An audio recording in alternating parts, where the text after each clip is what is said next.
It's never been this foggy before. Hold up. 1 second.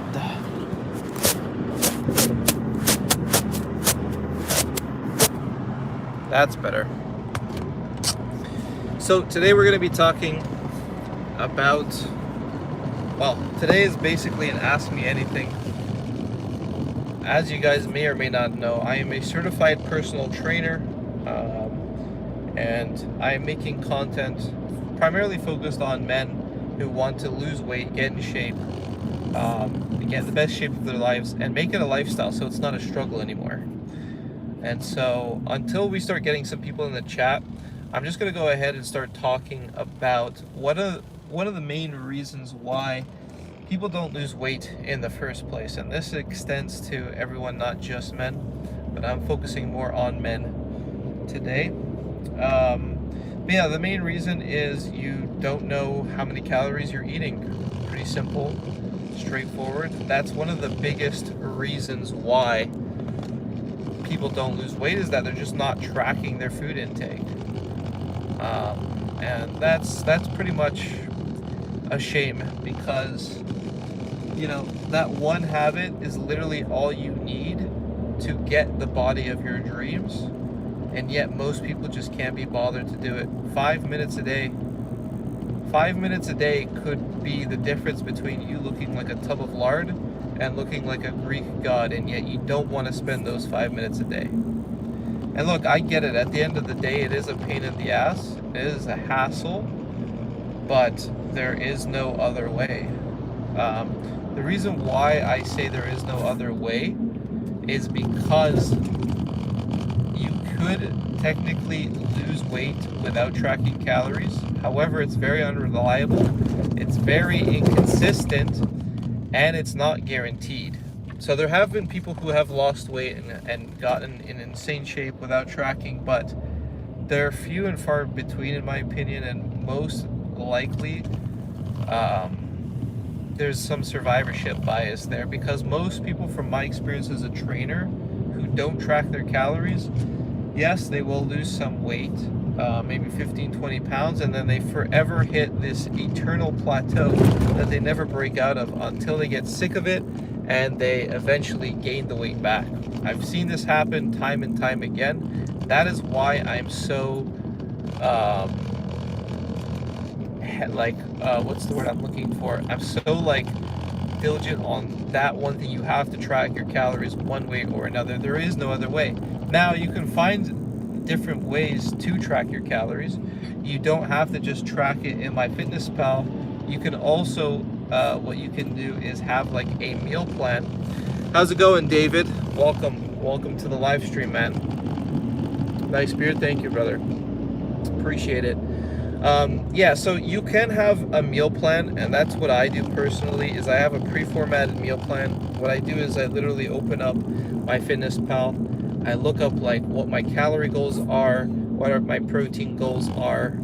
If you work with me one-on-one, I literally give those calorie and protein goals to you as an online client. But essentially, once you have that figured out, you can plug and match any food that you enjoy, whatever you like eating, whatever you eat normally, put that into MyFitnessPal for that daily, for the journal, and kind of play around with it and see, okay, what are the calories that you're hitting and what's the protein? And then most often, more likely than not, what's going to happen is you're way under the protein, and so then you have to make some tweaks to adjust the protein intake. But the cool thing about that is you can more or less eat whatever the hell you want, because at the end of the day, it's calories in, calories out. I don't care what anyone says.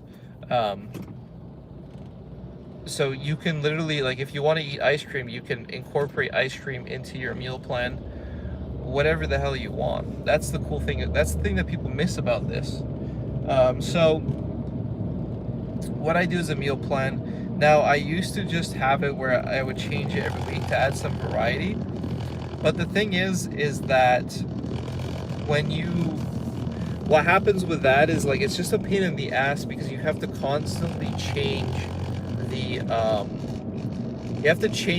recipe every time. You have to look up new recipes, figure out what you're gonna do. It's just a pain in the ass, and I'd rather just stick to one meal plan every week until I get tired of it, and then I'll just switch something out. But over the years, honestly, as the years go by, I change my meal plan less and less often. It used to be like every other week, every other week, and then once a month, and now I pretty much eat the same stuff personally 6 months straight. You don't have to do that, but it's just what works for me. I enjoy it. I look forward to it every day. It's nice. And then if I ever get bored of it, I'll just swap out something small, you know. What's going on, Kraken? Welcome to the stream, man.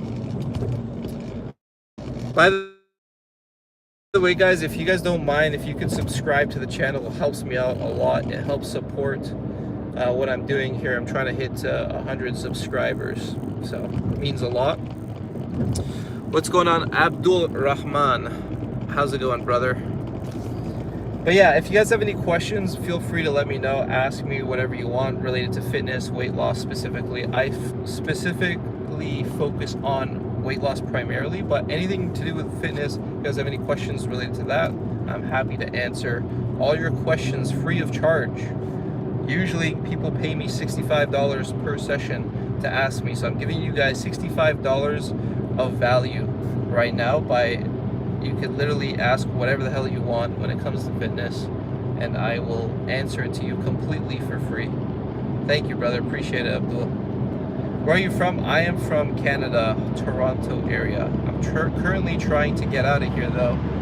My ultimate dream is to... so I do in-person training and online training. What I'm trying to work on is getting online training up and running like full time, so I can get out of here, because I don't really enjoy this country. It's cold, it's miserable, it's dark. If you guys tune in with the streams, you're gonna see very quickly it's over the months how dark and miserable it gets. And so I'm just trying to get out of here as soon as I can. But yeah, that is where I am from. How long to get a good six-pack? That honestly depends, brother, Trevor, on like what's your starting point, right? You have to get about 12 to start seeing a physical six-pack, most people. And so you have to look up what 12% body fat is for you based on your height. So if you go on Google or ChatGPT and literally ask, say like, hey, I'm this height,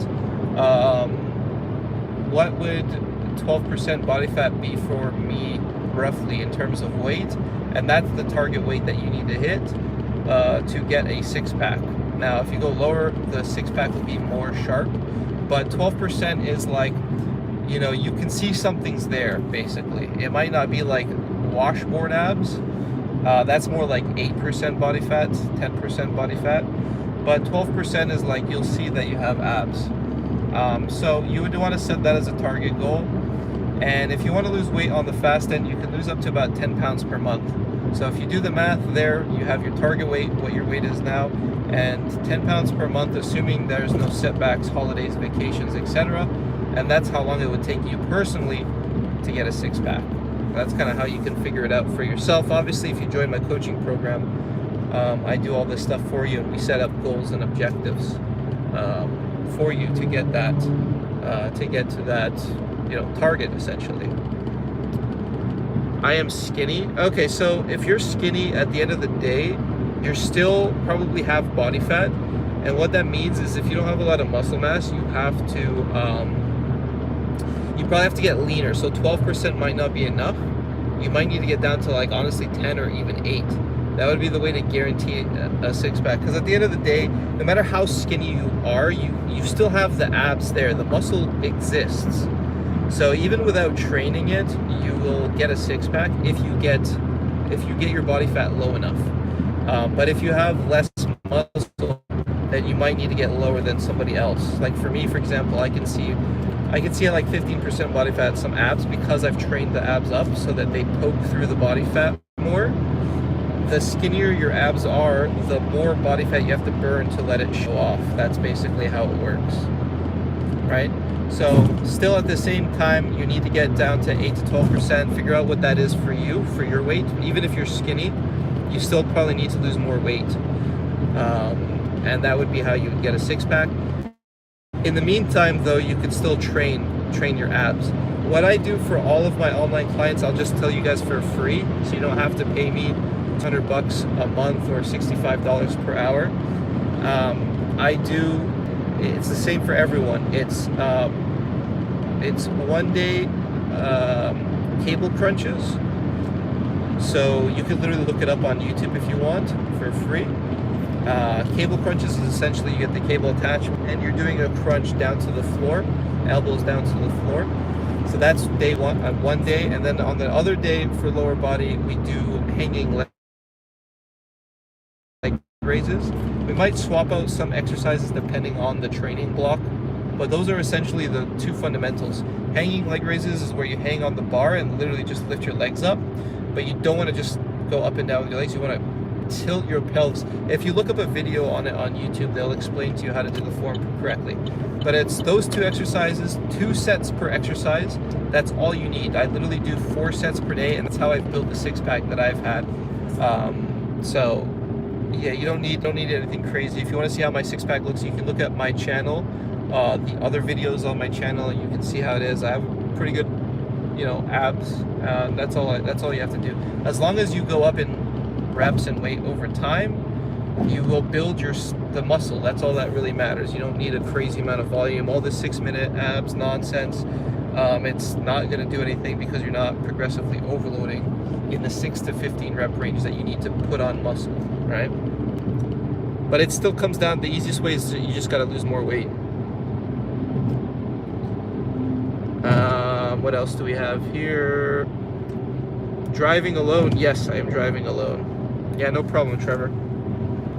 Guys, if you don't mind subbing to the channel, it helps out a lot, and it helps support me. I'm trying to get to 100 subscribers.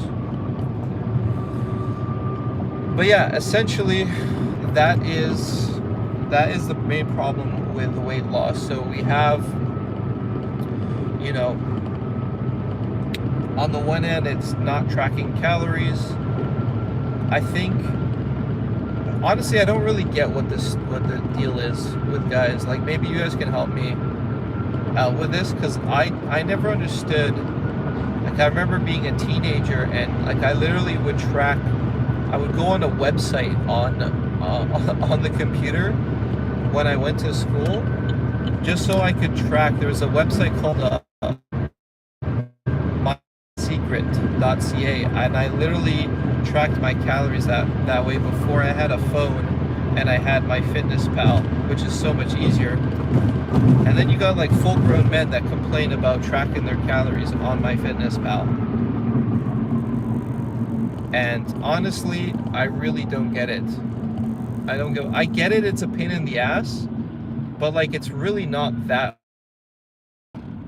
We're talking about 5 minutes a day. It's really not rocket science, and it's honestly the only way. So maybe if you know that it's the only way, there's some help in that. Like, however hard it is to you, however much of a headache you get thinking about doing it, you just have to find a way to make it work for you. And there's ways and strategies that you can go over how to make it easier. I talk about those in my videos and in my coaching program, but if you guys want, I can talk about that here as well. But for the sake of time, otherwise I'll just continue. But essentially, that is the way to lose weight, and you have to find a way to make it work for you, essentially. Like I said before, you have tracking on MyFitnessPal. You also have meal plans. So on the topic of meal plans, I was going to talk about, you have a couple options. The easiest option to do is just to figure out one solid meal plan that works for you. Find foods that you enjoy, that you actually can stick to long term, and just make it fit your calorie budget and your protein goals, and that's it. And just swap it once you start getting tired of it. That's kind of that option one. If you're the kind of person that you need some variety, but you also don't want to track your calories, no problem. The other option is you can do a multiple day meal plan. So you can also do, like, day 1 is meal plan 1, day 2 is meal plan 2, day 3 is meal plan 3. You can rotate around those. That is going to take a lot more time and work, but if variety is super important to you, that it's worth it for you to do that, then that's great, right? So that's another option. And the third and final option really is you can do, I actually learned this from an online client, interestingly enough. He told me, I like to ask for feedback when a client is doing well. I like to ask them what it is that they're doing so that we can implement that strategy with my other online clients as well. And I actually learned this cool trick from one of my online clients. He basically told me that he had pre-templated meals that he already knew what the calories were. So this meal is 600 calories with 30 grams of protein. This meal is 500 calories with 20 grams of protein. And then he would just mix and match. He would put them in his freezer, I think, and then he would defrost whatever he felt like having for that day. And maybe he had like a protein bar as a snack, or like a protein shake, and he'd more or less be able to track it in his head that way because everything is nice and clean and easy to go. So that is like the best and easiest way to do it. If you don't like to track your calories and you still want to have that variety, that's the best way I found that works well for my clients to get those, to hit the protein target. Because one way or another, you need to know how many calories you're having roughly, whether you're tracking it or whether it's already pre-formatted. One way or another, you need to know. The reason why is because you're shooting in the dark. It's like trying to lose weight without knowing how many calories you're eating is like trying to go on a road trip without knowing how much gas is in the tank of your car.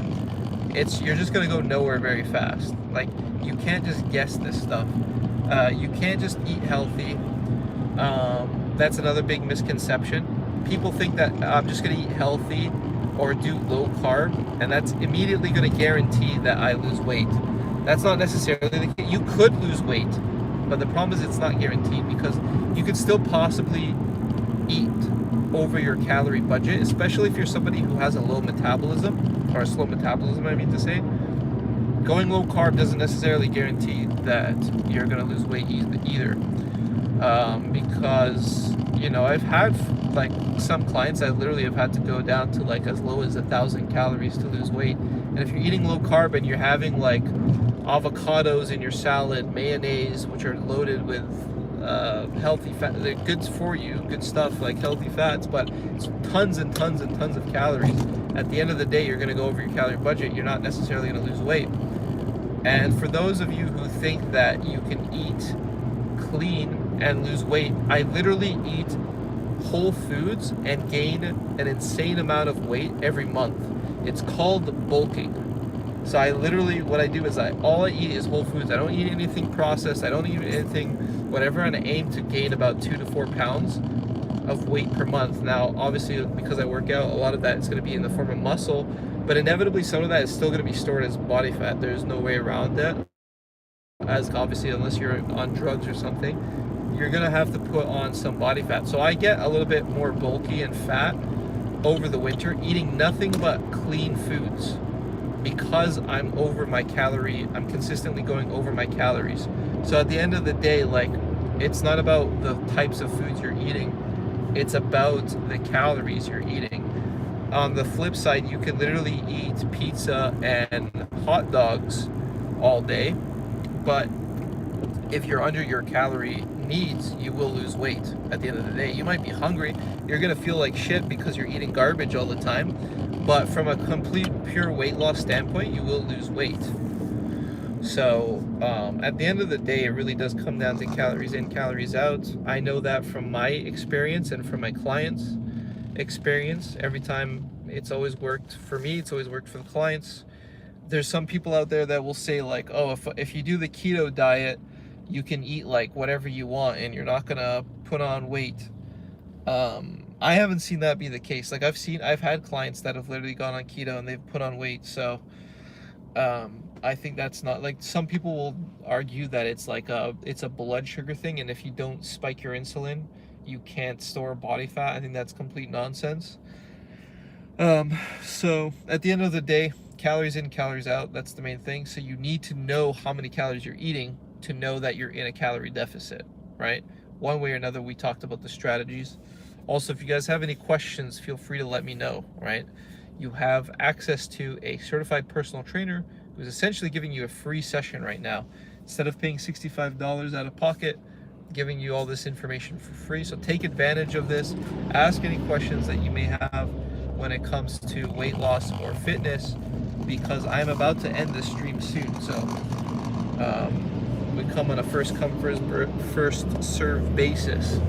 But yeah, we talked about, you know, the main reason why people don't lose weight. We also talked about strategies on how to make it easier to lose the weight. But it really does come down to that main concept of knowing how many calories is actually going into your body. If you master that and make that a habit, make that a lifestyle, you'll never have to worry about your weight for the rest of your life. For as long as you live, you'll never have to worry about your weight. You'll never have to worry about being overweight. I think it's a skill that's worth investing in, because as you see most of the time these days, like, everyone's overweight nowadays. You look around in public, everyone's fat, everyone's out of shape. If you could just master knowing how many calories are going into your body, you're gonna separate yourself from everyone else, and you're just gonna be so much further ahead when it comes to, you know, weight management and how you look.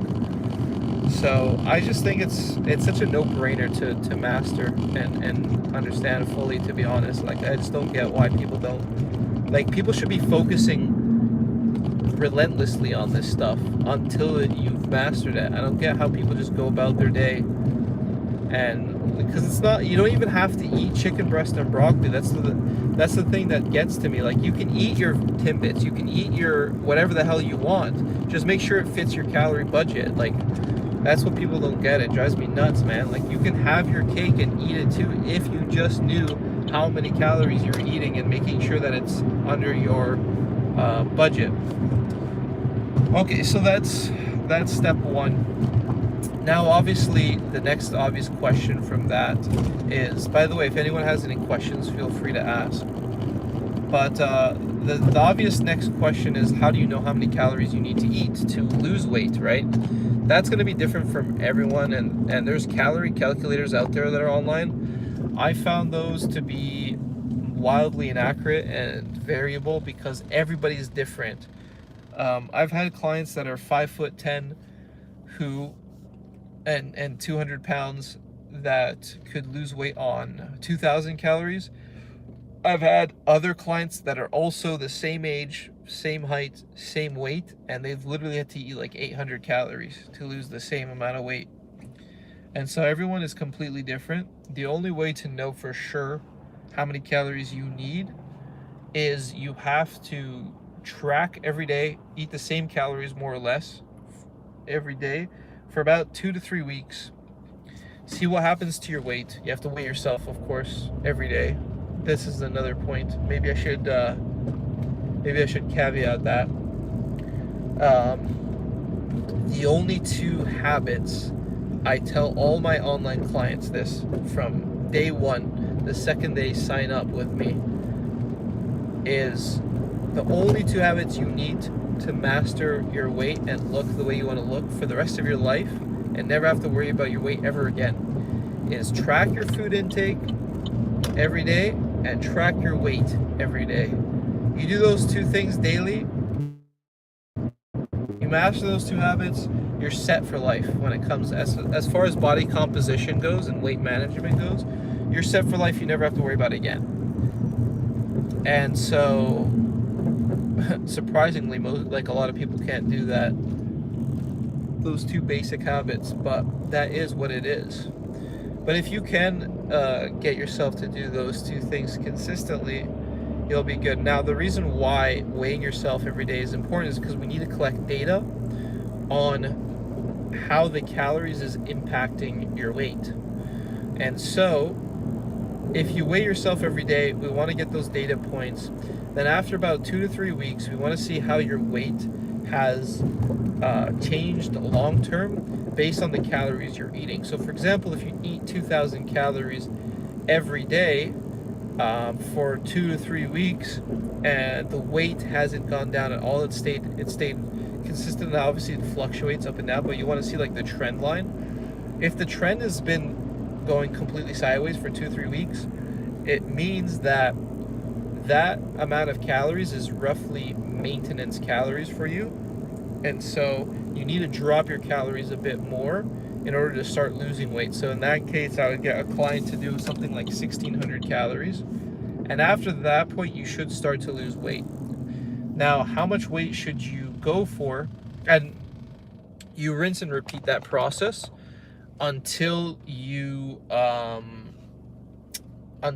start getting to the desired rate of weight loss. So let's say you did 1600 calories and maybe you lost like a pound a week, which is pretty solid, but let's say you wanted to really speed it up and lose weight faster. So you drop it another 200 calories until you get like a pound and a half, 2 pounds. You continue dropping by 200 calories every 2 weeks until you get to the desired rate of weight loss. That's how you would do it. That's literally the system that I use with my clients. I'm telling you guys for free of charge. And so that's the system, that's the process of how we do it. Then from there, once you figure out how many calories you need, you're pretty much set to go from the time you start to the time you get to your goal weight. Now obviously there's this thing called diet fatigue, and people burn out from dieting, especially if you have a long way to go. What I've found typically clients will be able to stick to before they burn out is about 4 months. Most people last about 4 to 5 months, especially in the beginning if they haven't dieted for a while, and that's the point where they kind of start to burn out a little bit. So what I've kind of studied this a little bit and looked into it, because unfortunately they don't tell you this stuff from just like personal training certification alone. But some of the most successful diet programs have some sort of a reverse diet incorporated. The best time frame seems to be, from the research I've done, every 6 weeks. You want to take a 1-week diet break. Now, what is a diet break? A diet break is essentially you're bumping up your calories by about 400 to 500, depending on how much of a deficit you're in, obviously. But essentially, you want to get your calories up to maintenance calories, so you're not storing body fat, but you're not losing weight either. That gives you more calories to play around with, and it acts as a bit of a psychological break, and a little bit of like a week off, like a vacation almost. You want to take a break from dieting every so often, so that you can go back in it with more vigor, more force, more passion. By the way, if you guys have any questions, you can let me know in the chat below. Hopefully this makes sense. But that's how you would do it. And if you want to do it long term, if you have a lot of weight to lose and you have like a year to go before you get to your goal weight, you want to incorporate those diet breaks in to make sure that it's something that you can sustainably do. So okay, so we talked about what you need to do to lose weight. We talked about how to be consistent with it. Another important aspect to dieting is to make sure that you're not doing all or nothing dieting. I've always been back and forth. Obviously, it's good to be healthy, and it's important that you want to eat like nutrient-dense foods. Everyone knows that like sugar is bad for you, blah blah blah. What I found myself from my experience with my clients is that the ones that go, I'm not gonna have this, I'm not gonna have that, I'm not gonna have that, this is just bad for you, this is that for you, they always snap. At some point you snap. And so I used to support it because it's good for them. Like, you don't need to go whole foods, as we've talked about before. As long as you're in a calorie deficit, you will burn body fat. But obviously, if you want to eat whole foods, then that's better, because you're gonna burn more calories at rest. You're gonna have more nutrients. You're gonna have more everything like that. So it's better. But the problem is that if you're not used to living like that, you will eventually burn out, and you will eventually slip. And so what I found, apparently according to my research, is if you do 80% whole foods, healthy foods, and 20% whatever you want, that gives you enough of a buffer that you can kind of still enjoy the foods that you want in moderation. It also practices making it a healthy lifestyle. I don't think it's realistic, honestly, for most people to cut out sugar for the rest of their life. I think what's more healthy and important is that you drastically reduce the sugar intake. So, you know, allowing yourself to have a scoop of ice cream once in a while, having a Kit Kat bar or whatever, as long as you make it fit the calories and it's in that 20% space, then it gives you a little bit of a psychological relief to know that you don't have to constantly restrict yourself all the time. You don't have to constantly, like, it gives you a bit of a relief. And so it almost doesn't, I've had clients that literally tell me, like, when they're on that program, that, like, bro, I literally don't feel like I'm dieting, you know what I mean? Like, I feel like I'm just eating normal and the weight is flying off. That's what you want. It should feel as close to effortless as possible. And so these are some strategies that you can use. If you have joined late on the live stream and you want to see what we talked about from the beginning, this video will be what's it called, like, it's going to be basically a video format in about an hour or so. So be sure to subscribe to the channel and look back at this video of this live stream when it ends up getting published live, and you can see all of the strategies we talked about for how to lose weight and make it a lifestyle, so you never have to worry about losing weight again. I'm James Hegazy. I'm a certified personal trainer, and it's been an honor and privilege to be able to talk to you guys today. Thank you so much for tuning into my live stream, and I'm going to be signing out.